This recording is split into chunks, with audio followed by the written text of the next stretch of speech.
This is City of God TV. Thank you for watching and subscribing. God bless you. I usher you into today's devotional. If this messages are blessings to your life, don't forget to share to your friends and your loved ones. God bless you. On our devotional today, we are looking at the topic, Human Wisdom is Good, and our Bible reference is from Job chapter 5, verse 1 to 27. As Eliphaz continues his discourse, we can see that he is a man full of godly wisdom and vast human experience. Now in verse 2 and verse 3 of our scripture today, it says, "Surely resentment destroys the fool, and jealousy kills the simple." Verse 3, "From my experience, I know that fools who turn from God may be successful for the moment, but then comes sudden disaster." Then in verse 7 it said, "People are born for trouble, as predictably as sparks fly upward from a fire." Who can dispute the reality of what is said in verse 2 and 3 and also in verse 7 that we just read? Who can dispute the reality of what Eliphaz said here?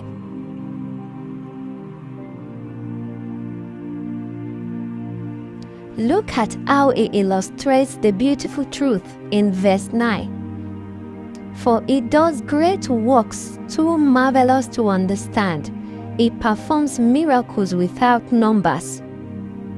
Eliphaz illustrates the beautiful truth in this verse with examples of the wonderful works of God's grace and justice and love, also in verse 10 to 16.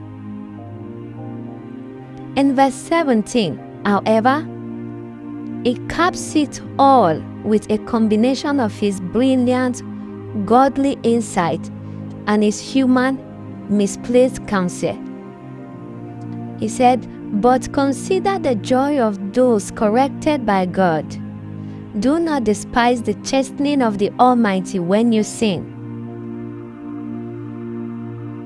Blessed is the one God corrects." This is a statement inspired by the Spirit of God, and we have the second part expanded for us in the book of Proverbs, chapter 3, verse 11 to 12, and explained in the New Testament also in Hebrews chapter 12, verse 5 to 11. Now, similarly, Eliphaz continues in verse 18 onwards with insightful attributes of the God we worship and what it does for his faithful children. The problem is with the opening and closing sentences of the chapter, and they both demonstrate Eliphaz's human limitation. It starts by saying that no one would answer Job the cause of his sins, and closes by applying lessons on how God deals with sinners to Job. He was wrong in both. He was wrong in both. You can see that human wisdom is good, but I want you to think about this today as you watch this devotional. For example, in Devotional chapter 28, verse 13, it says, "If you listen to these commands of the Lord your God and carefully obey them, the Lord will make you the head and not the tail, and you will always have the upper hand." We sometimes attribute true Bible promises wrongly to ourselves, usually by ignoring the conditions in the full verse and context. I just read an example to you now in Deuteronomy chapter 28, verse 13. Can you think of other examples too?